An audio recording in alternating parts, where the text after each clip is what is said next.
여러분은 외국인이 한국을 어떻게 바라보는지 궁금하신 적 있으신가요? 특히 세계 최고의 학자들은 우리나라를 어떻게 평가할까요? 오늘 제가 들려드릴 이야기는 조금 특별합니다. 하버드 출신 역사학 교수가 한국에 대한 편견을 가지고 있다가 우연한 계기로 한국의 진짜 모습을 발견하게 되는 이야기입니다. 그는 냉전 시대의 교육을 받으며 한국을 가난하고 후진적인 나라로만 알았죠? 하지만 그가 발견한 세 가지 사실은 그의 인생관을 완전히 뒤바꿔 놓았습니다. 금속 활자, 한글, 그리고 교육열. 이 세 가지가 어떻게 한국을 세계 최고의 나라로 만들었는지 그 놀라운 깨달음의 여정을 지금부터 시작하겠습니다. 저는 앨런입니다. 하버드에서 서양 문명사를 가르치던 교수였죠. 이제는 은퇴해서 조용히 지내고 있습니다. 제가 자란 시절은 냉전의 한복판이었습니다. 학교에서 배운 것은 명확했죠. 자유진영과 공산주의 진영, 선과 악, 그 이분법적인 세계관이 제 머릿속 깊숙이 자리 잡았습니다. 한국 전쟁에 대해서도 그렇게 배웠습니다. 공산주의의 위협에 맞서 자유세계가 나선 정의로운 전쟁이라고요. 하지만 솔직히 말하면 한국이라는 나라 자체에 대해서는 별로 관심이 없었습니다. 그저 전쟁터였던 곳, 미국이 도와준 가난한 나라, 그 정도의 인식이었죠. 제 아버지는 한국전쟁 참전 용사였습니다.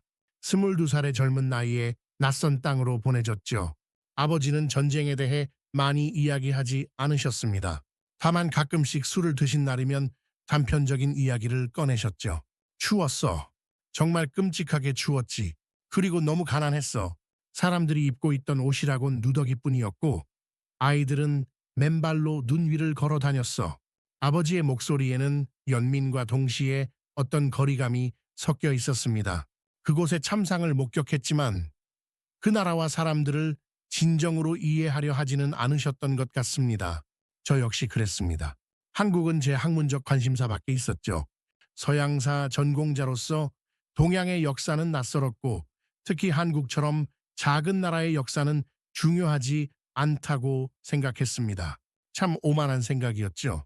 대학 시절 도서관에서 세계사 책을 읽다가 한국에 관한 짧은 문단을 본 적이 있습니다. 한국전쟁 이후의 빈곤, 독재 정권, 사회적 혼란, 그런 내용들이었죠. 책장을 넘기면서 저는 생각했습니다. 불쌍한 나라로군. 하지만 세계사의 주변 부일 뿐이야. 교수가 된 후에도 제 강의에서 한국이 언급된 적은 거의 없었습니다. 간혹 학생이 한국 전쟁에 대해 질문하면 교과서적인 답변만 했지요. 공산주의 확산을 막기 위한 유엔군의 개입이었고 미국이 주도한 전쟁이었습니다. 그뿐이었습니다. 그 전쟁이 한국 사람들에게 어떤 의미였는지, 그들이 어떻게 폐허해서 일어섰는지에 대해서는 생각조차 하지 않았습니다.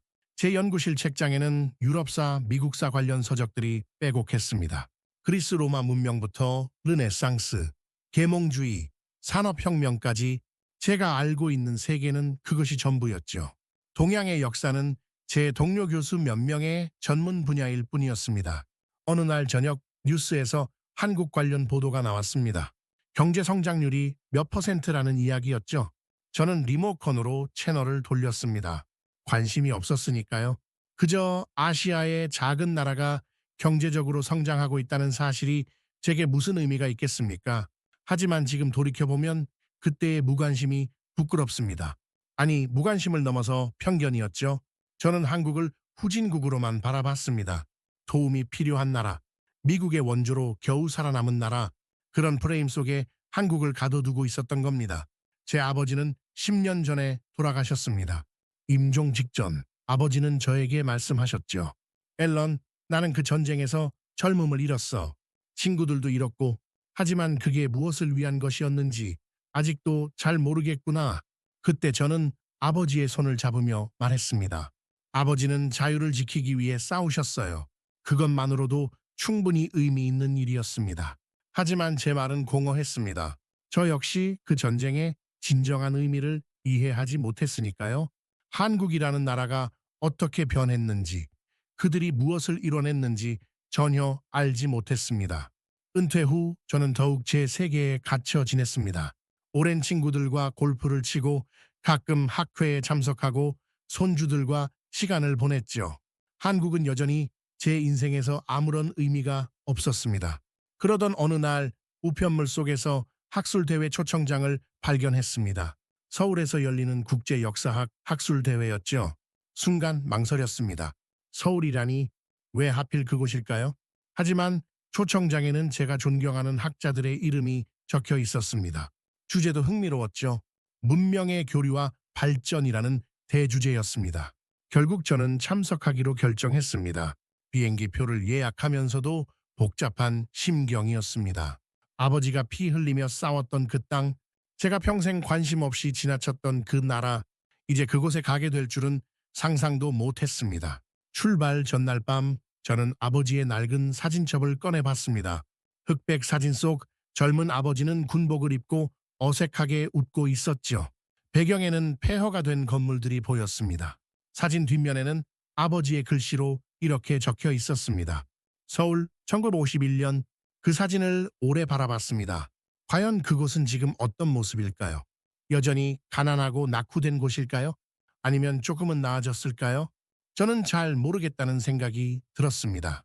아니, 알려고 하지 않았던 것이죠. 가방을 싸면서 저는 이상한 기대감을 느꼈습니다. 단순한 학술 대회 참석 이상의 무언가를 경험하게 될 것 같은 예감이었죠. 물론 그때는 몰랐습니다.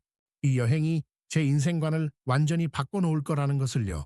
인천공항에 도착했을 때 첫 인상은 놀라움이었습니다. 제가 상상했던 것과는 완전히 달랐죠. 공항은 현대적이고 거대했습니다. 유럽이나 미국의 주요 공항과 비교해도 전혀 뒤처지지 않았습니다.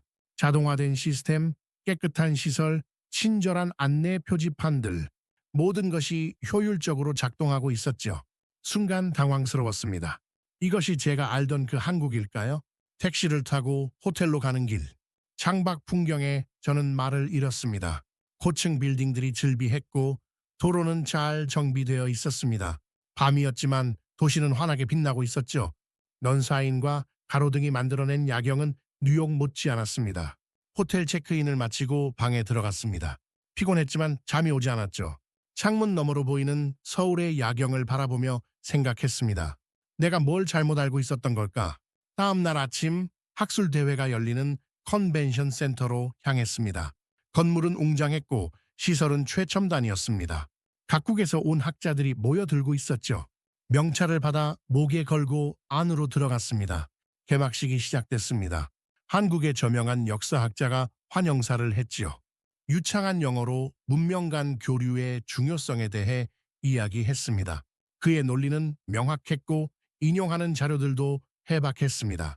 첫 번째 세션이 끝나고 휴식 시간이었습니다. 커피를 마시러 라운지로 갔죠. 그곳에서 한 남자가 저에게 다가왔습니다. 앨런 교수님이시죠? 저는 김 교수라고 합니다. 고려대학교에서 동서양 문명 교류사를 가르치고 있습니다. 김 교수는 온화한 미소를 지으며 악수를 청했습니다. 저는 그의 손을 잡으며 답했죠. 만나서 반갑습니다. 하버드에서 왔습니다. 우리는 자연스럽게 이야기를 나누기 시작했습니다. 김 교수는 제 논문 몇 편을 읽어봤다며 칭찬했죠. 저도 그의 최근 저서에 대해 들은 적이 있다고 말했습니다. 대화가 깊어지면서 김 교수가 물었습니다. 교수님께서는 동양세도 관심이 있으신가요? 솔직하게 대답했습니다. 아니요. 제 전공은 서양 문명사입니다. 동양의 역사는 잘 모릅니다. 김 교수는 고개를 끄덕이며 말했죠. 그렇군요. 하지만 문명을 이해하려면 동서양을 함께 봐야 한다고 생각합니다. 특히 인쇄술 같은 기술은 동서양 모두에 큰 영향을 미쳤으니까요. 인쇄술이라는 단어에 제 귀가 번쩍 뜨였습니다. 저는 인쇄술이 유럽 문명에 미친 영향에 대해 오래 연구해 왔으니까요. 구텐베르크의 금속 활자가 르네상스와 종교개혁의 토대가 되었다는 내용을 수없이 강의했습니다. 인쇄술이라면 구텐베르크를 빼놓을 수 없죠. 그의 발명이 유럽을 변화시켰습니다. 제 말에 김 교수는 잠시 미소를 지었습니다. 그리고 조심스럽게 말했죠. 물론 구텐베르크의 업적은 위대합니다. 하지만 금속 활자는 사실 한국에서 먼저 발명됐습니다. 구텐베르크보다 약 200년 앞서서요. 순간 저는 멈칫했습니다. 뭐라고요? 한국에서 먼저라고요? 그럴 리가 없다고 생각했습니다. 제가 평생 가르쳐온 내용과 다른 이야기였으니까요. 그건 처음 듣는 이야기인데요. 확실한 증거가 있습니까? 제 목소리에는 의심이 섞여 있었습니다. 김 교수는 당황하지 않았죠. 오히려 차분하게 설명했습니다. 직지심체 요절이라는 책이 있습니다. 1377년에 금속 활자로 인쇄됐죠. 현재 프랑스 국립도서관에 소장되어 있습니다. 유네스코 세계기록유산으로도 등재되어 있고요. 저는 당황스러웠습니다. 프랑스 국립도서관이라니, 유네스코라니, 이것이 사실이라면 제가 평생 가르쳐온 내용에 중대한 오류가 있다는 뜻이었습니다. 하지만 쉽게 인정하고 싶지 않았죠. 평생 쌓아온 학문적 자존심이 흔들리는 느낌이었습니다. 그렇다고 해도 구텐베르크의 인쇄술이 세계에 미친 영향이 더 크지 않습니까? 한국의 금속 활자가 그만큼의 영향을 미쳤습니까? 제 반박에 김 교수는 슬픈 표정을 지었습니다. 영향력의 크기가 발명의 선우를 바꾸지는 않습니다. 물론 구텐베르크의 인쇄술이 유럽 전역에 퍼졌고 그것이 역사에 큰 변화를 가져온 것은 사실입니다. 하지만 최초의 발명자에게도 정당한 인정이 필요하지 않을까요? 그의 말에는 원망이 없었습니다. 다만 조용한 아쉬움이 담겨 있었죠. 저는 뭐라 대답해야 할지 몰랐습니다. 대화는 어색하게 끝났습니다. 김 교수는 예의 바르게 인사하고 자리를 떠났죠. 저는 혼자 남아 커피잔을 들고 서 있었습니다. 마음이 불편했습니다. 김 교수의 말이 계속 머릿속을 맴돌았죠. 금속 활자가 한국에서 먼저 발명됐다니 정말일까요? 아니면 과장된 이야기일까요? 다음 세션으로 들어가면서도 집중이 안 됐습니다. 발표자의 말이 귀에 들어오지 않았죠. 제 머릿속은 온통 금속 활자 이야기로 가득했습니다. 점심시간이 되었습니다. 뷔페식 식당에서 음식을 받아들고 구석자리에 앉았죠. 혼자 생각을 정리하고 싶었습니다. 하지만 계속 마음이 불편했습니다. 김 교수의 실망한 표정이 떠올랐죠. 그는 저를 비난하지 않았습니다. 다만 진실을 알려주고 싶어 했을 뿐이죠. 저는 평생 학자로 살아왔습니다. 진실을 탐구하는 것이 학자의 본분이라고 믿었죠. 그런데 지금 저는 불편한 진실을 외면하려 하고 있었습니다. 제 자존심 때문에요. 식사를 마치고 다시 컨벤션 센터 안을 걸었습니다. 저 복되는 각국의 학자들이 오가고 있었죠. 그들은 서로 인사하고 이야기를 나누며 지식을 교환하고 있었습니다. 저는 문득 깨달았습니다. 여기 모인 학자들은 국적도 다르고 전공도 다르지만 모두 진실을 추구한다는 공통점이 있다는 것을요. 그런데 저는 지금 진실보다 제 자존심을 앞세우고 있었습니다. 오후 세션이 시작되기 전 저는 로비에 있는 컴퓨터 코너로 갔습니다. 검색창에 직지심체 요절을 입력했죠. 화면에 수많은 자료가 떠올랐습니다. 프랑스 국립도서관 웹사이트, 유네스코 공식 문서, 학술 논문들, 모두 김 교수의 말이 사실임을 증명하고 있었습니다. 저는 화면을 멍하니 바라봤습니다. 이 모든 증거가 눈앞에 있는데 제가 모르고 있었다니? 아니, 알려고 하지 않았던 것이죠. 서양세만 집중하느라 동양의 위대한 발명을 간과했던 겁니다. 오후 세션은 쉬기로 했습니다. 머릿속이 복잡해서 강연에 집중할 수 없었죠. 대신 컨벤션 센터 안을 천천히 걸었습니다. 한쪽 벽면에는 대형 스크린이 설치되어 있었습니다. 학술대회 관련 영상들이 반복 재생되고 있었죠. 저는 의자에 앉아 무심코 화면을 바라봤습니다. 그때 한 영상이 눈에 들어왔습니다. 엘고어 전 부통령의 강연 영상이었죠. 제목은 정보혁명과 인쇄술의 역사였습니다. 엘고어는 구텐베르크 이전의 인쇄술 역사에 대해 설명하고 있었습니다. 그리고 명확하게 말했죠. 금속 활자는 한국에서 먼저 발명되었습니다. 직지심체 요절이라는 책이 그 증거입니다. 이것은 부인할 수 없는 역사적 사실입니다. 화면 속 엘고어의 목소리는 확신에 차 있었습니다. 저는 숨이 막히는 것 같았죠. 미국의 전 부통령까지 이 사실을 인정하고 있었습니다. 영상은 계속됐습니다. 직지심체 요절의 실물 사진이 나왔고 프랑스 국립도서관 큐레이터의 인터뷰가 이어졌습니다. 모든 것이 명백한 증거였죠. 저는 의자에 깊숙이 몸을 묻었습니다. 가슴이 답답했습니다. 부끄러움과 당혹감이 밀려왔죠. 저는 하버드에서 수십 년간 가르쳐온 교수입니다. 그런데 이런 기본적인 사실조차 몰랐다니요. 아니, 정확히는 알려고 하지 않았던 겁니다. 서양 중심의 시각에 갇혀서 동양의 업적을 무시했던 거죠. 저는 스스로를 열린 학자라고 생각해 왔습니다. 하지만 실제로는 편견에 사로잡혀 있었던 겁니다. 영상이 끝나고 다른 자료 영상이 재생되기 시작했습니다. 한국의 인쇄술 발전 과정을 다룬 다큐멘터리였죠. 화면에는 고려시대 금속 활자 제작 과정이 나왔습니다. 장인들이 하나하나 활자를 주조하는 모습, 그것을 조판하고 인쇄하는 과정, 모든 것이 놀라울 정도로 정교했습니다. 13세기에 이미 이런 기술이 있었다니요? 저는 자리에서 일어나 화면에 더 가까이 다가갔습니다. 눈을 떼지 못하고 영상을 봤죠. 해설자의 목소리가 들려왔습니다. 고려는 불교 경전을 보급하기 위해 인쇄술 발전에 힘썼습니다. 팔만대장경은 목판으로 새겨졌지만 금속 활자 기술도 꾸준히 발전했죠. 이는 지식을 널리 퍼뜨리려는 노력의 결과였습니다. 지식을 널리 퍼뜨리려는 노력, 그 말이 가슴에 와닿았습니다. 구텐베르크도 같은 목적이었죠. 성경을 인쇄해서 더 많은 사람이 읽을 수 있게 하려는 것. 동서양의 학자들이 같은 꿈을 꿨던 겁니다. 하지만 한국이 먼저였습니다.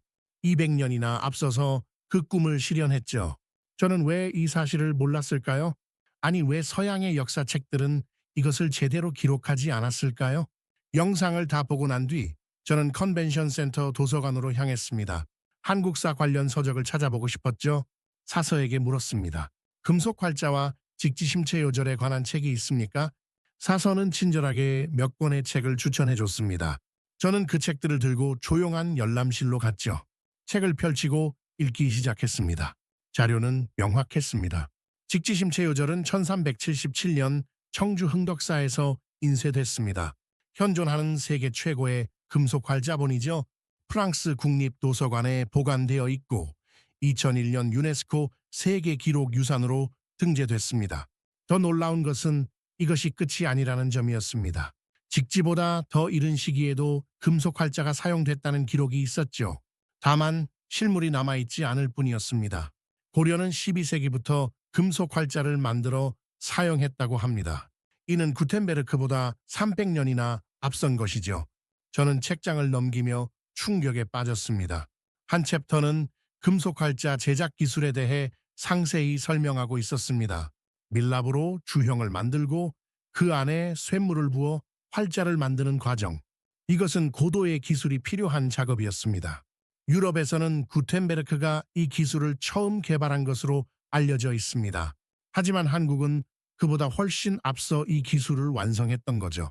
저는 페이지를 천천히 넘기며 하나하나 읽어 내려갔습니다. 책 속에는 조선시대 금속 활자에 관한 내용도 있었습니다. 태종 때 만든 개미자, 세종 때 만든 갑인자. 조선은 금속 활자 기술을 더욱 발전시켰죠. 활자의 크기와 모양을 표준화하고 대량 생산 체계를 갖췄습니다. 한 문단이 특히 눈에 들어왔습니다. 조선시대에는 왕실 주도로 여러 차례 활자를 주조했다. 이는 단순히 책을 만드는 기술이 아니라 국가 차원의 지식보급 정책이었다. 국가 차원의 지식보급 정책. 그 말이 제 머릿속에 맴돌았습니다. 한국은 일찍부터 지식의 중요성을 알고 있었던 겁니다. 그리고 그것을 실천에 옮겼죠. 시계를 보니 어느새 2시간이 지나 있었습니다. 저는 책에 푹 빠져 있었죠. 주변을 둘러보니 도서관에는 몇몇 학자들이 조용히 연구하고 있었습니다. 책을 덮고 창밖을 바라봤습니다. 서울의 도심이 보였죠. 저 도시가 전쟁의 폐허에서 일어났다는 사실이 새삼 놀라웠습니다. 그리고 그 원동력이 무엇이었는지 조금씩 이해가 되기 시작했습니다. 지식에 대한 갈망, 배움에 대한 열정, 그것이 이 나라를 일으켜 세운 힘이었던 것 같습니다. 금속 활자는 단순한 기술이 아니었죠. 지식을 나누려는 의지의 표현이었습니다. 저는 다시 책을 펼쳤습니다. 이번에는 금속 활자가 사회에 미친 영향에 관한 챕터였죠. 책에는 이렇게 적혀 있었습니다. 금속 활자의 발명으로 책의 생산 속도가 빨라졌다. 더 많은 사람이 책을 접할 수 있게 되었고 이는 문화와 학문의 발전으로 이어졌다. 제가 평생 연구해온 유럽 역사와 똑같은 패턴이었습니다. 구텐베르크의 인쇄술이 유럽에 가져온 변화와 동일했죠. 지식의 민주화, 그것이 문명 발전의 핵심이었습니다. 그런데 한국은 유럽보다 200년 앞서 그 과정을 시작했던 겁니다. 왜 저는 이 사실을 몰랐을까요? 아니, 왜 세계는 이것을 제대로 인정하지 않았을까요? 답은 명백했습니다. 서양 중심의 역사 서술 때문이었죠. 유럽의 학자들은 자신들의 업적을 강조했고 동양의 성취는 간과했습니다. 저 역시 그런 편향된 교육을 받았고 그것을 의심 없이 받아들였던 겁니다. 노트를 꺼내 적기 시작했습니다. 제 강의안을 수정해야 했죠. 학생들에게 정확한 역사를 가르쳐야 했습니다. 금속 활자의 역사, 한국 고려시대 12세기부터 사용 직지심체 요절 1377년 현존 최고의 금속 활자본 구텐베르크 1455년 한국이 약 200년 앞섬 펜을 들고 쓰는데 손이 떨렸습니다. 부끄러움 때문이었죠. 저는 수십 년간 학생들에게 잘못된 지식을 가르쳤습니다. 구텐베르크가 최초라고 말했죠. 그 학생들은 졸업해서 각자의 분야에서 일하고 있을 겁니다. 그들도 저처럼 편향된 지식을 가지고 있겠죠. 한숨이 나왔습니다. 이것을 어떻게 바로잡아야 할까요? 이미 졸업한 학생들을 다시 불러 모을 수는 없습니다. 하지만 최소한 앞으로는 정확한 내용을 전해야 했습니다. 저녁이 되어 도서관을 나왔습니다. 컨벤션 센터 로비는 여전히 사람들로 붐볐죠. 저는 그 사이를 걸으며 생각에 잠겼습니다. 김 교수가 보였습니다. 다른 학자들과 대화하고 있었죠. 저는 잠시 망설였습니다. 그에게 사과해야 할까요? 아니, 아직은 아닌 것 같았습니다. 더 공부하고 더 이해한 다음에 진심으로 사과하고 싶었습니다. 호텔로 돌아가는 길 택시 안에서 창밖을 바라봤습니다. 서울의 밤거리는 활기찼습니다. 사람들이 오가고 가게들이 불을 밝히고 있었죠. 이 나라는 살아있었습니다. 역동적이고 생동감 있었습니다. 제가 상상했던 가난하고 낙후된 나라가 아니었죠. 오히려 미래를 향해 달려가고 있었습니다. 호텔 방에 들어와 노트북을 켰습니다. 더 많은 자료를 찾아봐야 했죠. 검색창에 여러 키워드를 입력했습니다. 금속 활자, 고려, 조선, 인쇄술. 화면에는 수많은 논문과 기사가 떠올랐습니다. 저는 밤새도록 그것들을 읽었죠. 커피를 마시며 페이지를 넘겼습니다. 새벽이 되어서야 잠자리에 들었습니다. 머릿속은 여전히 복잡했지요. 하지만 한 가지는 확실했습니다. 제가 알고 있던 역사는 불완전했고 이제 그것을 바로잡아야 한다는 것. 다음 날 아침 학술대회 둘째 날이 시작됐습니다. 저는 일찍 일어나 준비했죠. 오늘은 인쇄술과 문명 발전에 관한 세션이 있었습니다. 강연장에 들어서니 이미 많은 학자들이 자리를 잡고 있었습니다. 저는 앞쪽 자리에 앉았죠. 오늘은 놓치고 싶지 않았습니다. 첫 번째 발표자가 단상에 올랐습니다. 독일에서 온 교수였죠. 그는 구텐베르크의 인쇄술이 유럽 사회에 미친 영향에 대해 발표했습니다. 구텐베르크의 금속 활자는 유럽의 르네상스를 촉발했습니다. 세계 대량 생산이 가능해지면서 지식이 빠르게 확산됐죠. 이는 종교개혁의 토대가 되었고 과학혁명으로 이어졌습니다. 그의 발표는 정확했습니다. 저도 같은 내용을 수없이 강의했으니까요. 하지만 이제는 그것이 전부가 아니라는 것을 알았습니다. 발표가 끝나고 질의응답 시간이 왔습니다. 저는 손을 들었죠. 발표자가 저를 지목했습니다. 구텐베르크 이전에도 금속 활자가 존재했다는 사실을 알고 계십니까? 특히 한국의 직지심체 요절은 구텐베르크보다 200년 앞섭니다. 제 질문에 간견장이 조용해졌습니다. 발표자는 잠시 당황한 표정을 지었죠. 그러다 대답했습니다. 네, 그 사실은 알고 있습니다.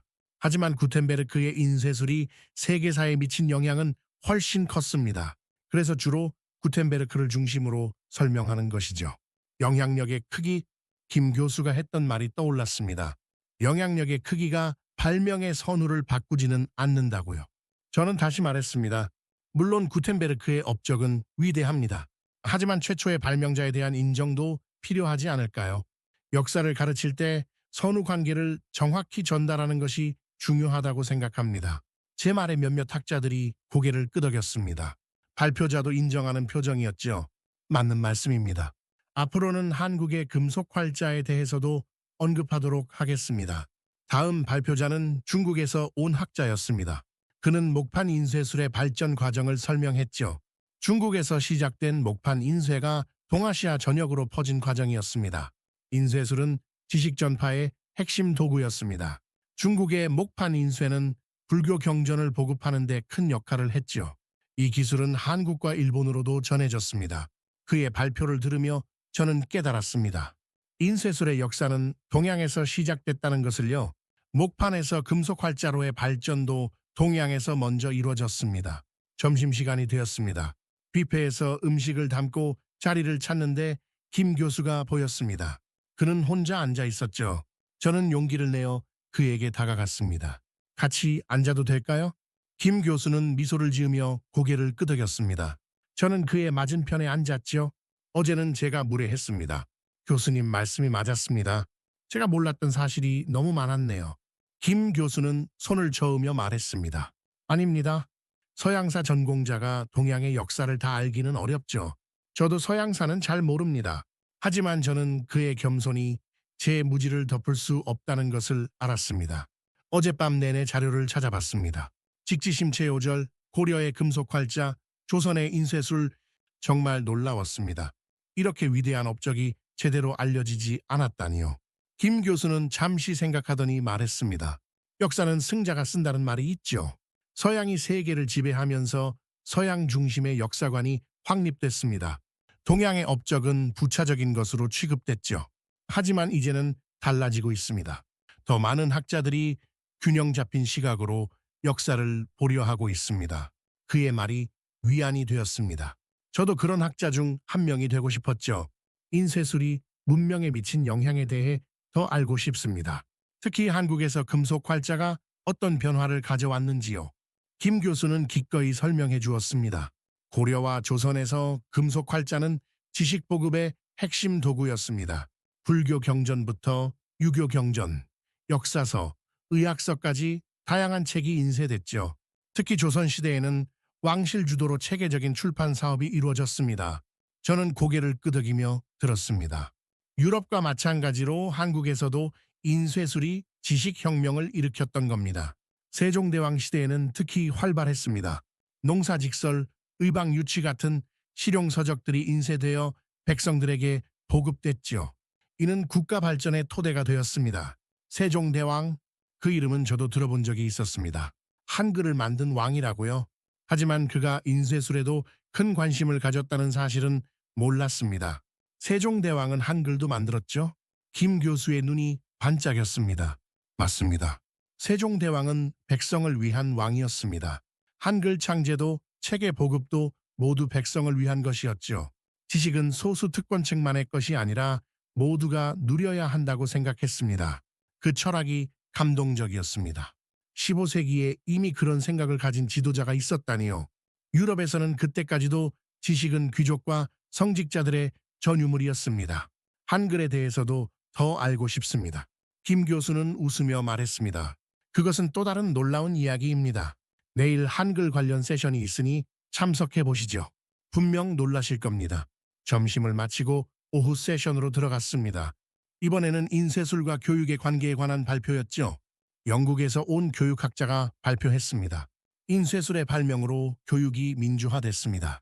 책이 저렴해지면서 더 많은 사람이 배울 수 있게 됐죠. 이는 사회 계층 이동의 기회를 열었습니다. 그의 말을 들으며 저는 한국을 떠올렸습니다.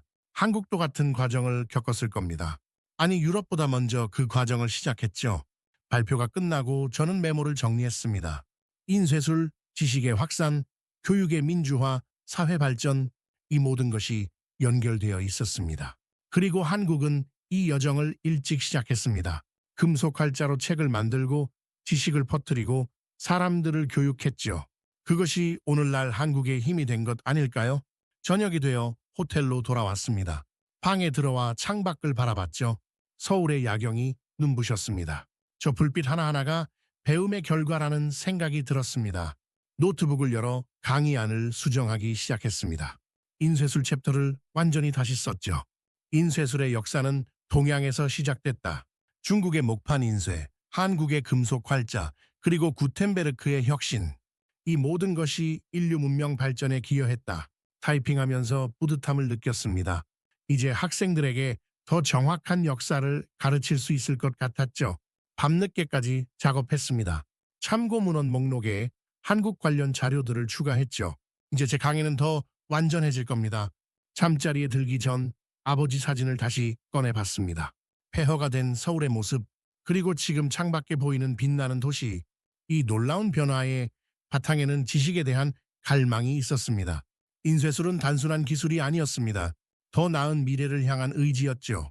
한국은 그것을 일찍 깨달았고 꾸준히 실천해 왔습니다. 그 결과가 지금의 대한민국이었습니다.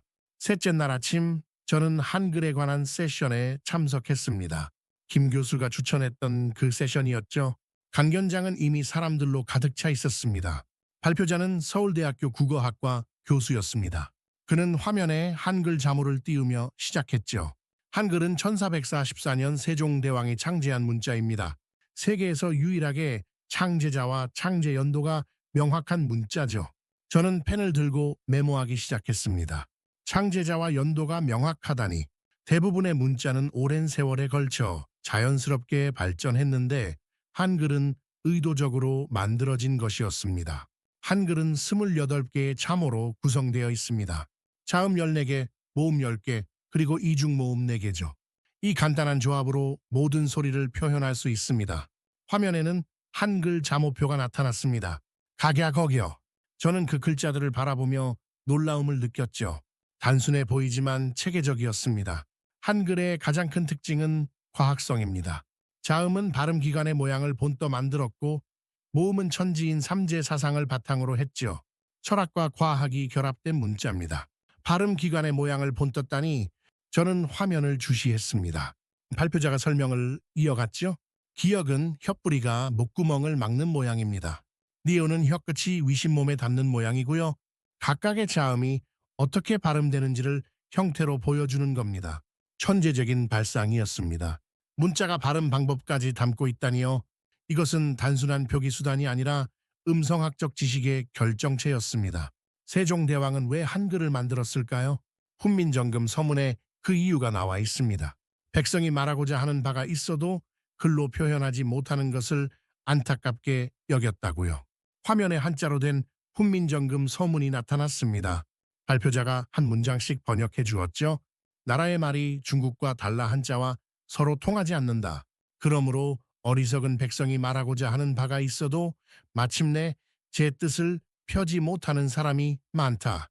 내가 이를 딱하게 여겨 새로 28글자를 만드니 사람마다 쉽게 익혀 날마다 쓰기에 편하게 하고자 할 따름이다. 그 문장을 들으며 가슴이 뭉클해졌습니다. 왕이 백성을 위해 문자를 만들다니 이것은 권력자의 시혜가 아니라 진정한 애민정신이었습니다. 발표자가 계속 설명했습니다. 당시 한자는 배우기 어려웠습니다. 수천 개의 글자를 외워야 했지요. 그래서 대부분의 백성은 문맹이었습니다. 세종대왕은 이것을 해결하고 싶었던 겁니다. 유럽도 마찬가지였습니다. 라틴어는 교육받은 사람들만 사용했지요. 일반 백성은 글을 읽을 수 없었습니다. 하지만 한국에는 세종대왕이 있었습니다. 한글은 배우기 쉽습니다. 영리한 사람은 하루 만에, 어리석은 사람도 열흘이면 배울 수 있다고 훈민정음에 적혀 있죠. 실제로 한글 문맹률은 매우 낮습니다. 화면에 통계 자료가 나타났습니다. 한국의 문해율은 99%가 넘었습니다. 세계 최고 수준이었죠. 한글의 또 다른 장점은 표현력입니다. 자음과 모음을 조합하면 10,000개가 넘는 음절을 만들 수 있습니다. 다른 언어의 소리도 정확하게 표기할 수 있지요. 발표자는 여러 외국어를 한글로 표기한 예시를 보여줬습니다. 영어, 프랑스어, 중국어 모두 한글로 표현이 가능했습니다. 저는 메모하는 손을 멈추고 생각에 잠겼습니다. 이렇게 우수한 문자가 있었다니 왜 세계는 이것을 몰랐을까요? 발표가 끝나고 질의응답 시간이었습니다. 한 학자가 물었죠. 한글이 처음 만들어졌을 때 반대도 있었나요? 발표자는 고개를 끄덕였습니다. 네, 있었습니다. 당시 양반 계층은 한자를 숭상했지요. 한글을 언문이라 부르며 무시했습니다. 하지만 세종대왕은 뜻을 굽히지 않았고 결국 한글은 백성들 사이에서 널리 퍼졌습니다. 기득권의 반대, 그것은 어느 시대, 어느 나라에나 있었습니다. 하지만 세종대왕은 그것을 극복했죠. 세션이 끝나고 저는 복도에서 김 교수를 만났습니다. 어떠셨습니까? 한글이 놀랍지 않습니까? 저는 솔직하게 대답했습니다. 놀라웠습니다. 이렇게 과학적이고 체계적인 문자가 있다니 15세기에 만들어졌다는 것이 더욱 놀랍고요.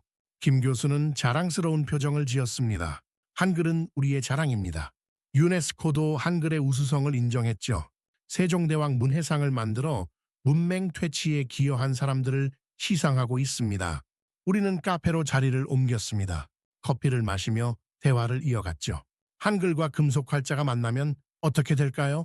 제 질문에 김 교수가 대답했습니다. 시너지가 생깁니다. 배우기 쉬운 문자와 대량 생산 가능한 인쇄술. 이 둘이 만나면 지식 보급의 속도가 기하급수적으로 빨라지죠.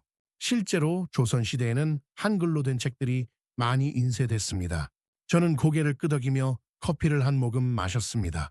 금속 활자와 한글, 이 두 가지가 한국에 있었다는 것이 우연이 아니라는 생각이 들었습니다.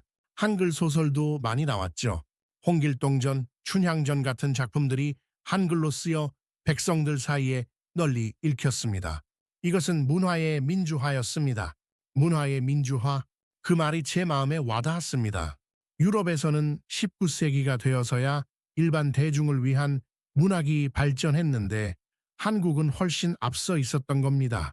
여성들도 한글을 배웠습니다. 양반 여성들은 한글로 편지를 주고받았고 일기를 썼죠. 이것은 여성들에게도 표현의 자유를 준 것입니다. 저는 놀라움을 감추지 못했습니다. 15세기, 16세기에 여성들이 글을 쓸 수 있었다니 유럽에서는 상상도 못할 일이었습니다. 김 교수는 계속 설명했습니다. 물론 한글이 처음부터 공식 문자로 인정받은 것은 아닙니다. 오랜 시간이 걸렸죠. 하지만 백성들 사이에서는 계속 사용됐고 결국 한국의 공식 문자가 됐습니다. 그 과정이 쉽지 않았을 거라는 것을 저는 알 수 있었습니다. 기득권의 저항, 한자 중심 문화, 하지만 한글은 살아남았고 번성했습니다. 지금 한국의 높은 교육열도 한글과 관계가 있을까요? 제 질문에 김 교수는 확신에 찬 표정으로 답했습니다. 물론입니다. 한글이 배우기 쉬워서 모든 사람이 글을 익힐 수 있었죠. 이것이 교육의 기반이 됐습니다. 문맹률이 낮으니 더 많은 사람이 고등교육을 받을 수 있었고요. 저는 퍼즐 조각들이 맞춰지는 느낌을 받았습니다. 금속 활자로 지식을 퍼뜨리고 한글로 누구나 배울 수 있게 만들고 그 결과 교육열이 높아진 것, 모든 것이 연결되어 있었습니다. 한국 전쟁 후에도 교육이 중단되지 않았죠. 폐허 속에서도 학교를 세우고 아이들을 가르쳤습니다. 이것이 한국 발전의 원동력이었습니다. 김 교수의 말에 저는 아버지를 떠올렸습니다. 아버지가 본 한국은 가난했습니다. 하지만 그 가난 속에서도 배움을 포기하지 않은 사람들이 있었던 겁니다. 언어학자들은 한글을 세계에서 가장 과학적인 문자라고 평가합니다. 창제 원리가 명확하고 체계적이며 효율적이죠. 저는 메모장에 적었습니다. 한글, 세계 최고의 문자. 과학적, 체계적, 효율적. 카페를 나서며 김 교수가 말했습니다. 내일은 한국의 교육 시스템에 관한 세션이 있습니다. 그것도 흥미로울 겁니다. 저는 기대가 됐습니다. 금속 활자, 한글, 그리고 이제 교육, 이 세 가지가 어떻게 한국을 만들었는지 점점 더 명확해지고 있었습니다. 그날 저녁 저는 서울 시내를 산책했습니다. 거리를 걷다 보니 서점이 보였죠. 들어가 보니 수많은 책들이 진열되어 있었습니다. 한글로 쓰인 책들, 소설, 역사책, 과학책, 자기계발서, 온갖 종류의 책이 있었죠. 사람들이 책을 고르고 읽고 구매하고 있었습니다. 한 구석에는 어린이 책 코너가 있었습니다. 아이들이 바닥에 앉아 책을 읽고 있었죠. 부모들도 옆에서 함께 보고 있었습니다.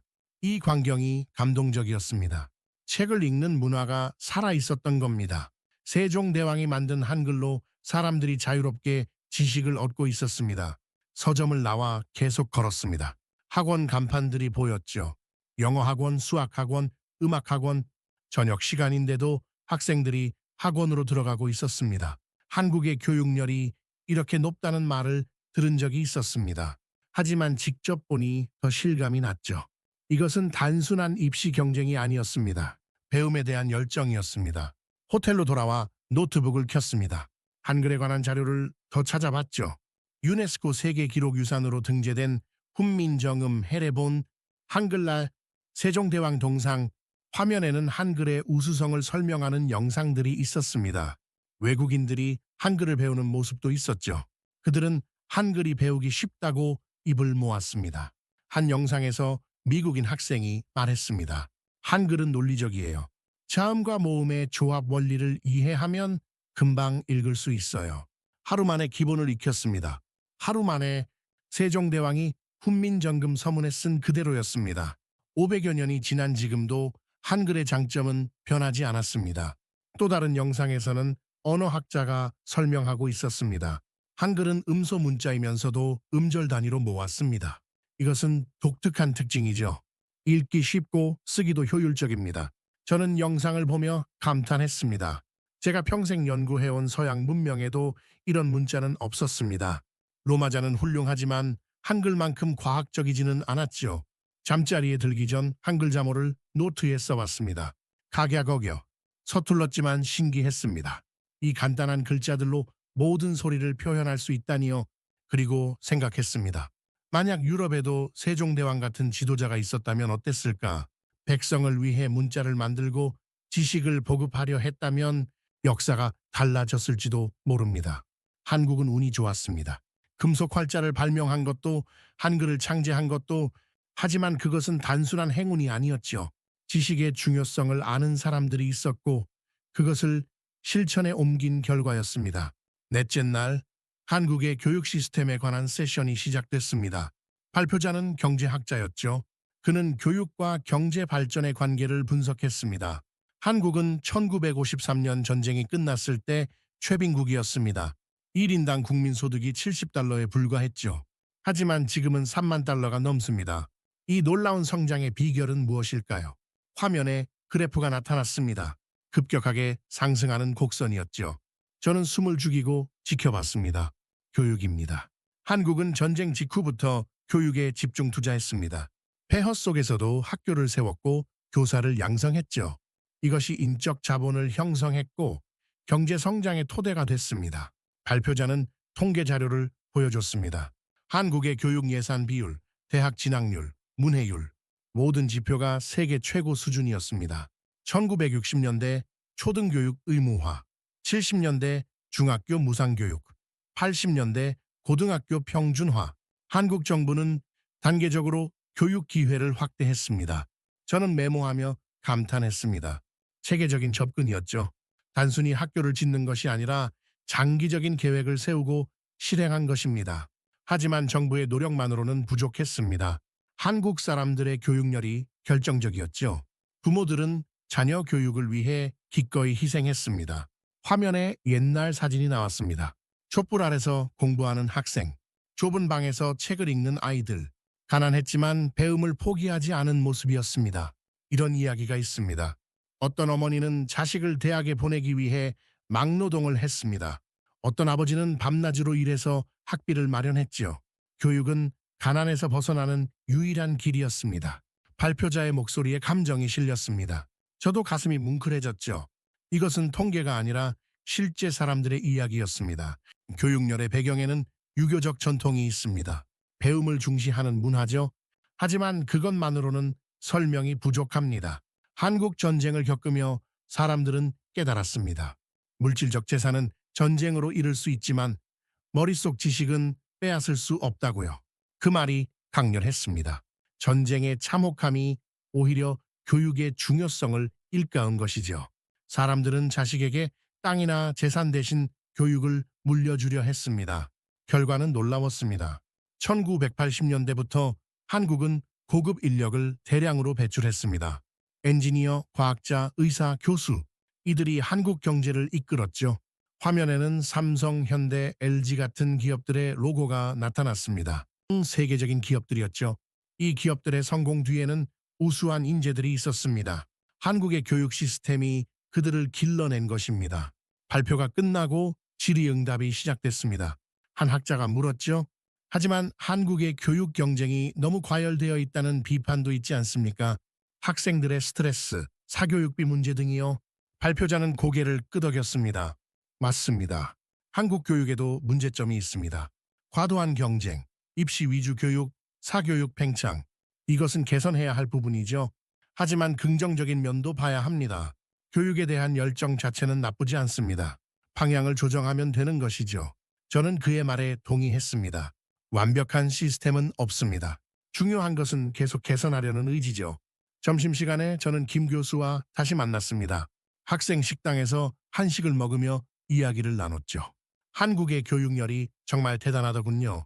발표를 들으며 감동했습니다. 김 교수는 쓴웃음을 지었습니다. 감동적이기도 하지만 안타깝기도 합니다. 너무 과열되어 있어서요. 학생들이 행복하지 않은 경우가 많죠. 그의 솔직함이 좋았습니다. 한국의 장점만이 아니라 문제점도 인정하는 것이지요. 하지만 이 교육열이 한국을 이만큼 성장시킨 것도 사실 아닙니까? 김 교수는 고개를 끄덕였습니다. 맞습니다. 70년 만에 최빈국에서 선진국이 된 것, 기적이라고 할 수밖에 없죠. 그 기적의 중심에 교육이 있었습니다. 식사를 마치고 우리는 컨벤션 센터 밖으로 나왔습니다. 햇살이 따뜻했죠. 근처 공원을 산책하며 대화를 이어갔습니다. 금속 활자, 한글, 교육열, 이 세 가지가 모두 연결되어 있네요. 제 말에 김 교수가 웃었습니다. 정확합니다. 금속 활자로 지식을 퍼뜨리고 한글로 누구나 배울 수 있게 만들고 교육열로 그것을 실현한 것이죠. 이것이 한국의 힘입니다. 공원 벤치에 앉아 쉬었습니다. 아이들이 뛰어놀고 있었죠. 엄마들은 벤치에 앉아 이야기를 나누고 있었습니다. 저 아이들도 학교에 다니겠죠? 한글을 배우고 책을 읽고 꿈을 키우겠죠. 김 교수가 아이들을 바라보며 말했습니다. 네. 그리고 그 아이들이 한국의 미래를 만들 겁니다. 교육은 계속 이어지니까요. 저는 감동을 느꼈습니다. 세대를 이어지는 배움, 그것이 한국을 지탱하는 힘이었습니다. 오후에는 자유시간이었습니다. 저는 혼자 서울 시내를 더 둘러보기로 했죠. 지하철을 타고 강남으로 갔습니다. 지하철 안에서 책을 읽는 사람들이 많았습니다. 출퇴근 시간도 아닌데 책을 읽다니 저는 주변을 둘러봤죠. 젊은이들, 중년들, 노인들 모두 책이나 스마트폰으로 뭔가를 읽고 있었습니다. 강남역에 내려 거리를 걸었습니다. 현대적인 건물들, 깨끗한 도로, 활기찬 사람들, 이곳이 70년 전만 해도 폐허였다니 믿기지 않았습니다. 한 대형 서점에 들어갔습니다. 몇 층 건물이 통째로 서점이었죠. 각 층마다 다른 주제의 책들이 있었습니다. 사람들이 가득했습니다. 책을 고르고 읽고 사진을 찍고 있었죠. 한 구석에는 북카페가 있어서 사람들이 커피를 마시며 책을 읽고 있었습니다. 저도 한 권을 집어들었습니다. 한국 역사에 관한 책이었죠. 한글로 쓰여 있어서 읽을 수는 없었지만 사진과 그림을 보며 내용을 짐작했습니다. 계산대 근처에는 베스트셀러 코너가 있었습니다. 자기계발서, 소설, 역사책, 다양한 장르의 책들이 인기를 끌고 있었죠. 서점을 나와 계속 걸었습니다. 학원 건물들이 줄지어 있었습니다. 한 건물은 10층이 넘었는데 각 층마다 다른 과목의 학원이 있었죠. 저녁이 되자 학생들이 몰려 나왔습니다. 교복을 입은 중고등학생들이었죠. 피곤해 보였지만 친구들과 이야기하며 웃고 있었습니다. 이 광경을 보며 복잡한 생각이 들었습니다. 이것이 과도한 교육열일까요? 아니면 미래를 위한 투자일까요? 아마 둘 다일 겁니다. 호텔로 돌아오는 길, 택시기사와 간단한 대화를 나눴습니다. 그는 영어를 조금 할 수 있었죠. 한국은 교육이 정말 중요합니다. 제 아이들도 대학에 보냈습니다. 고생했지만 후회 없습니다. 그의 자랑스러운 목소리가 인상적이었습니다. 자식 교육이 그에게는 최고의 성취였던 것이죠. 방에 돌아와 창밖을 바라봤습니다. 밤의 서울은 낮보다 더 화려했습니다. 불빛들이 도시를 밝히고 있었죠. 저 불빛 하나하나가 누군가의 노력의 결과였습니다. 공부하는 학생, 일하는 직장인, 사업하는 사장, 모두가 더 나은 미래를 위해 애쓰고 있었습니다. 그리고 그 바탕에는 교육이 있었습니다. 배움을 통해 성장하고 발전하고 꿈을 이루는 것. 한국 사람들은 그것을 믿었고 실천했습니다. 노트에 적었습니다. 교육은 한국의 미래다. 금속 활자와 한글이 토대를 만들었고 교육열이 그것을 실현했다.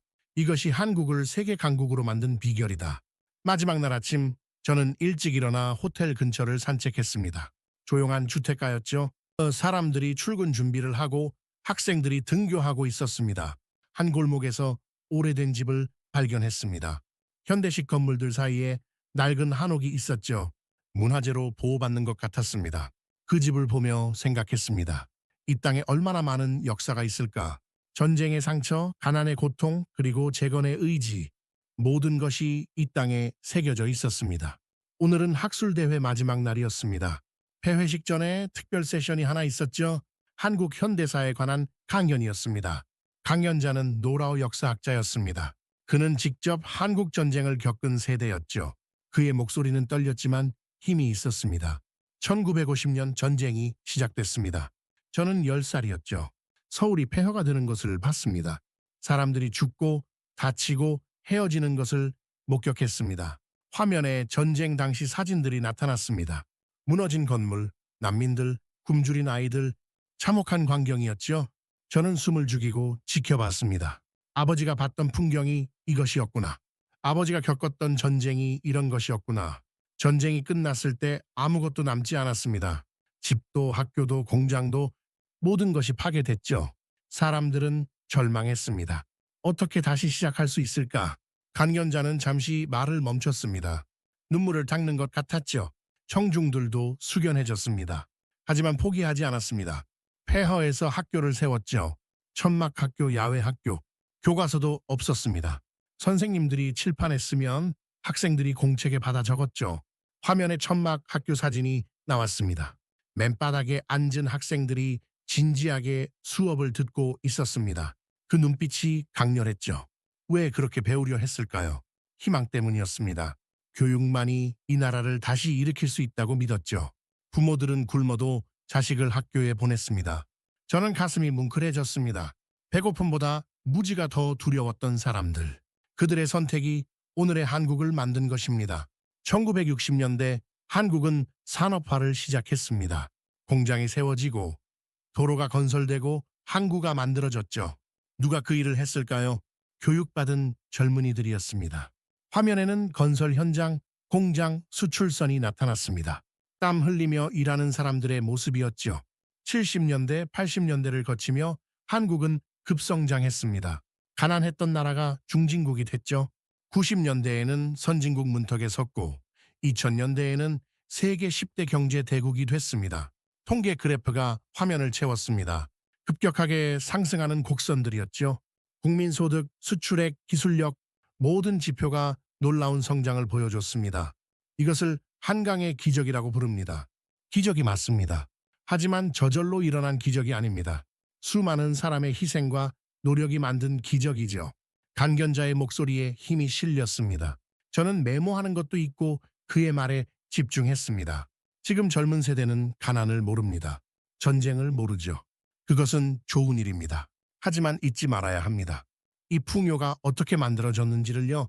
화면에 현대 서울의 모습이 나타났습니다. 고층 빌딩, 넓은 도로, 아름다운 공원, 그리고 다시 1950년대 사진으로 돌아갔습니다. 폐허, 가난, 절망, 대비가 극명했습니다. 같은 장소, 다른 시간, 아마 70년의 강력이 만든 놀라운 변화였죠. 강연이 끝나고 청중들이 기립박수를 보냈습니다. 저도 일어나 박수를 쳤죠. 손바닥이 아플 정도로 열심히 쳤습니다. 강연자가 단상을 내려오는데 눈물을 흘리고 있었습니다. 평생을 역사 연구에 바친 학자의 눈물이었죠. 저도 눈시울이 붉어졌습니다. 휴식 시간에 저는 호텔 방으로 돌아왔습니다. 아버지의 사진첩을 다시 꺼냈죠. 1951년 서울이라고 적힌 그 사진을 오래 바라봤습니다. 폐허 속에 서 있는 젊은 아버지. 그 뒤로 무너진 건물들. 아버지는 무슨 생각을 했을까요?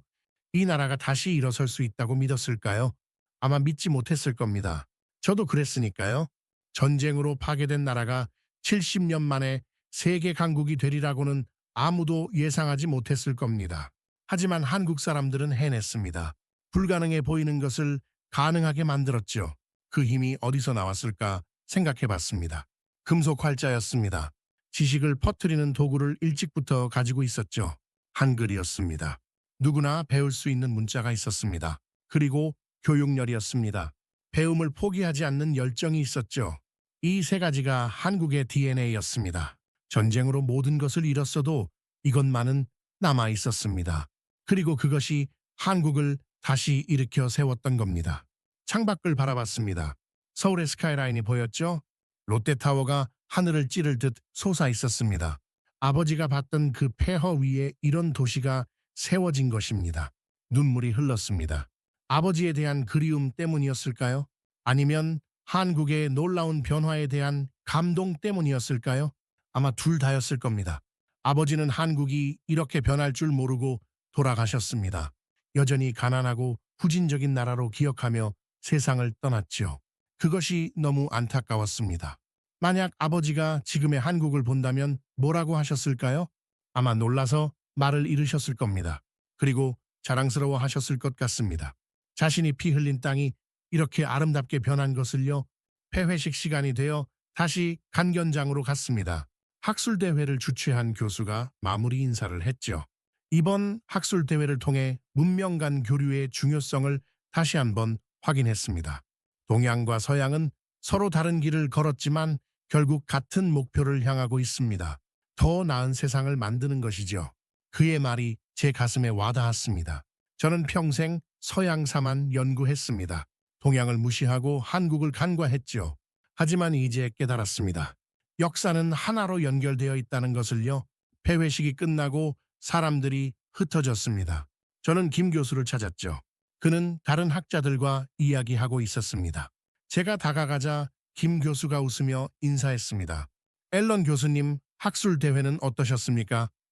저는 깊은 숨을 들이쉬고 말했습니다. 제 인생을 바꾼 경험이었습니다. 교수님께 사과하고 싶습니다. 첫날 제가 무례했습니다. 금속 활자에 대해 의심하고 한국의 업적을 인정하지 않으려 했죠. 김 교수는 손을 저었습니다. 아닙니다. 모르는 것은 당연합니다. 중요한 것은 배우려는 마음이죠. 교수님은 그 마음을 가지고 계십니다. 하지만 저는 계속 말했습니다. 이번 일주일 동안 많은 것을 배웠습니다. 한국의 금속 활자, 한글, 교육열, 이 모든 것이 연결되어 한국을 만들었다는 것을요.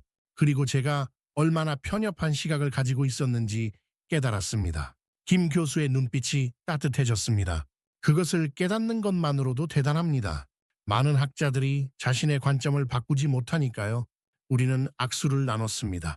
긴 악수였죠. 말없이 서로를 이해하는 시간이었습니다. 미국으로 돌아가면 제 강의를 전면 수정하겠습니다. 학생들에게 정확한 역사를 가르쳐야 하니까요. 그리고 한국에 대해서도 더 많이 이야기하겠습니다. 김 교수가 고개를 끄덕였습니다. 감사합니다. 진실을 전하는 것이 우리 학자의 의무죠. 저녁에 저는 혼자 남산 타워에 올라갔습니다. 서울을 한눈에 내려다보고 싶었죠. 케이블카를 타고 올라가는 동안 도시의 정령이 펼쳐졌습니다. 전망대에 도착했습니다. 360도로 서울이 보였죠. 한강이 도시를 가로지르고 빌딩들이 빛을 발하고 도로에는 차들이 흐르고 있었습니다. 이 모든 것이 70년 만에 만들어진 것입니다. 폐허에서 이만큼 일어선 나라가 또 있을까요? 저는 한참 동안 그 풍경을 바라봤습니다. 옆에 서 있던 노부부가 대화하고 있었습니다. 한국말이라 알아듣지 못했지만 그들의 표정은 읽을 수 있었습니다. 자랑스러움이었죠. 자신들이 만든 도시를 바라보는 자부심이었습니다. 전망대를 한 바퀴 돌며 생각을 정리했습니다. 이번 여행에서 배운 것들, 금속활자, 한글, 교육열, 그리고 그것들이 만들어낸 기적. 하지만 가장 중요한 것은 사람이었습니다. 포기하지 않은 사람들, 배움을 갈망한 사람들, 미래를 믿은 사람들, 그들이 한국을 만들었던 겁니다. 호텔로 돌아와 짐을 쌌습니다.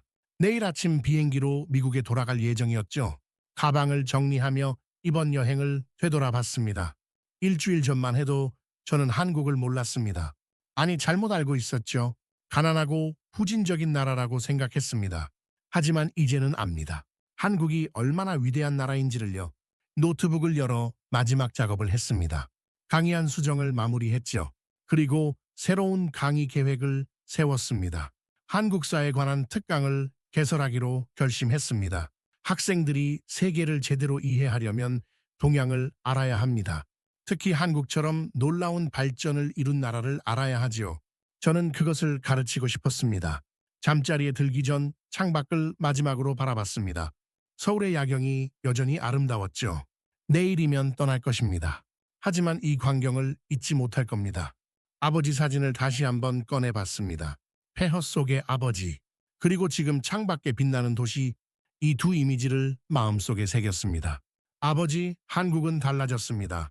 아버지가 생각했던 것보다 훨씬 더 위대한 나라가 됐습니다. 아버지의 희생이 헛되지 않았습니다. 혼잣말을 중얼거리며 눈을 감았습니다. 내일은 새로운 시작이 될 것입니다. 한국에서 배운 것을 미국에 전하는 시작 말이죠. 아침 일찍 일어나 마지막 준비를 했습니다. 공항으로 가기 전에 한 곳만 더 들르고 싶었죠. 광화문 광장이었습니다. 택시를 타고 광화문으로 향했습니다. 아침 햇살이 도시를 비추고 있었죠. 출근하는 사람들, 조깅하는 시민들, 관광객들이 거리를 채우고 있었습니다. 광장에 도착했습니다. 세종대왕 동상이 보였죠. 저는 천천히 다가가 동상을 올려다봤습니다. 자애로운 표정의 왕이 책을 펼치고 있었습니다. 동상 앞에는 한글 자모가 새겨진 바닥이 있었습니다. 가나다라. 저는 그 위를 밟으며 걸었죠. 500여 년 전 만들어진 이 문자가 지금도 살아 숨 쉬고 있었습니다. 동상 아래에는 세종대왕의 업적이 적혀 있었습니다. 한글 창제, 과학기술 발전, 문화 융성, 한 사람이 이렇게 많은 것을 이룰 수 있다니 놀라웠습니다. 저는 동상 앞에 서서 고개를 숙였습니다. 존경의 표시였죠. 이 위대한 왕에게 그리고 그의 정신을 이어받은 한국 사람들에게 경의를 표했습니다. 주변을 둘러보니 이순신 장군 동상도 보였습니다. 저는 그곳으로도 걸어갔죠. 칼을 든 장군이 위풍당당하게 서 있었습니다.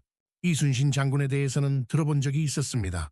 임진왜란 때 나라를 구한 영웅이라고요.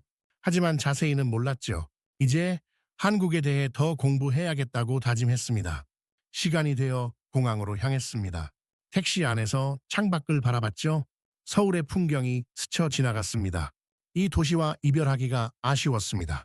인천공항에 도착했습니다. 체크인을 하고 출국장으로 들어갔죠. 게이트로 가는 길에 서점이 있었습니다. 들어가서 한국 관련 영문서적 몇 권을 샀습니다. 비행기에 탑승했습니다.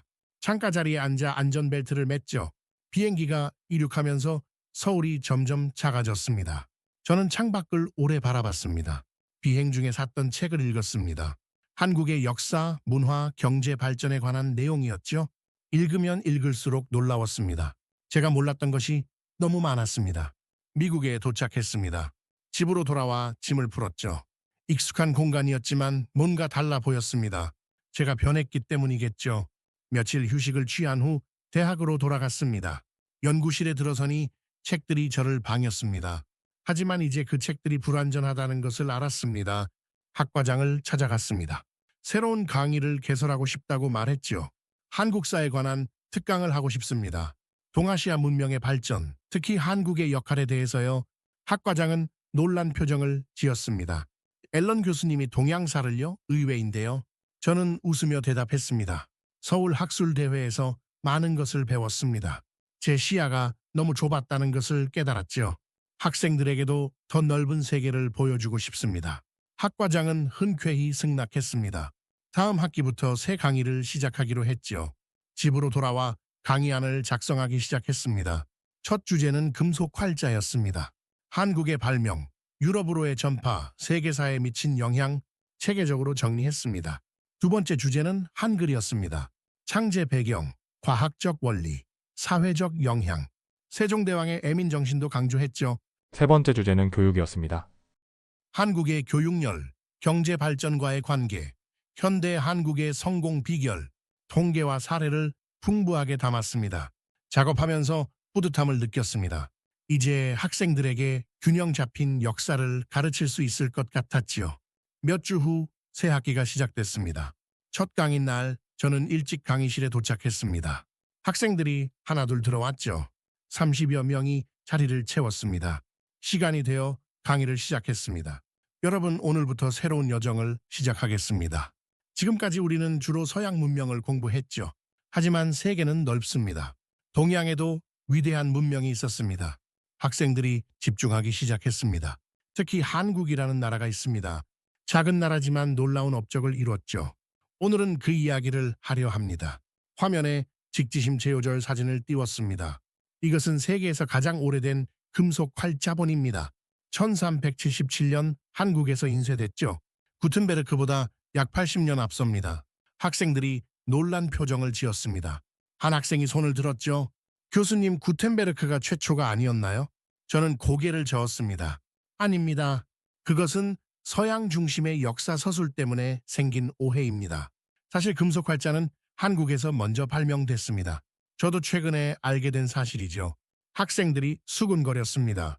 저는 계속 설명했습니다. 구텐베르크의 업적을 폄하하려는 것이 아닙니다. 그의 인쇄술은 유럽 문명을 변화시켰죠. 하지만 최초의 발명자에게도 정당한 인정이 필요합니다. 다음 슬라이드로 넘어갔습니다. 한글 잠오표였죠? 이것은 한글입니다. 1444년 세종대왕이 창제한 문자죠. 세계에서 유일하게 창제자와 창제 연도가 명확한 문자입니다. 학생들이 한글을 신기하게 바라봤습니다. 한글은 과학적입니다. 발음 기관의 모양을 본떠 만들었죠. 배우기도 쉽습니다. 이것은 교육 민주화의 토대가 됐습니다. 강의는 계속됐습니다. 저는 열정적으로 설명했죠. 한국의 금속활자, 한글 교육열, 그리고 그것들이 어떻게 현대 한국을 만들었는지, 마지막으로 한국 전쟁 이후의 발전 과정을 설명했습니다. 폐허에서 선진국으로의 여정이었죠. 1953년 한국은 최빈국이었습니다. 하지만 70년 후 세계 10대 경제 대국이 됐죠. 이것이 가능했던 이유는 무엇일까요? 학생들이 귀를 기울였습니다. 교육입니다. 한국 사람들은 가난 속에서도 배움을 포기하지 않았습니다. 금속 활자로 쌓인 지식 전파의 전통, 한글이라는 훌륭한 도구, 그리고 교육에 대한 열정, 이 세 가지가 한국을 만들었습니다. 강의를 마무리하며 저는 말했습니다. 여러분, 세계를 보는 시야를 넓히십시오. 서양만이 위대한 것이 아닙니다. 동양에도 한국에도 배울 것이 많습니다. 열린 마음으로 세계를 바라보십시오. 수업이 끝나고 몇몇 학생들이 다가왔습니다. 교수님 정말 흥미로웠습니다. 한국에 대해 더 알고 싶어요. 저는 기뻤습니다. 제 강의가 학생들에게 영향을 미치고 있었죠. 도서관에 관련 서적이 있습니다. 찾아보세요. 그리고 가능하면 직접 한국에 가보세요.